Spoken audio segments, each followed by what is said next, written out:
നമസ്കാരം, സിറ്റി ന്യൂസിലേക്ക് സ്വാഗതം. കേരള സർക്കാർ സാംസ്കാരിക വകുപ്പ്, കേരള സംസ്ഥാന ബാലസാഹിത്യ ഇൻസ്റ്റിറ്റ്യൂട്ട് എന്നിവയുടെ സംയുക്താഭിമുഖ്യത്തിൽ കൂടാളി ഹയർ സെക്കൻഡറി സ്കൂളിൽ വെച്ച് അക്ഷരനിറവ് സംഘടിപ്പിച്ചു. Sub collector Granthe Sai Krishna IAS ഉദ്ഘാടനം ചെയ്തു.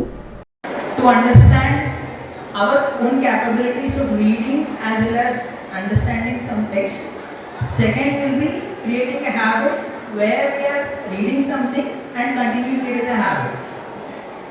Wherever we are, however we are, in whatever position we are, we should not stop reading.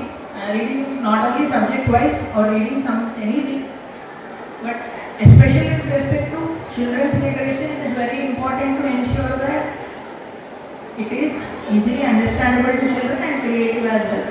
So, Kerala സംസ്ഥാന ബാലസാഹിത്യ ഇൻസ്റ്റിറ്റ്യൂട്ട് ഡയറക്ടർ പള്ളിയറ ശ്രീധരൻ അധ്യക്ഷത വഹിച്ചു.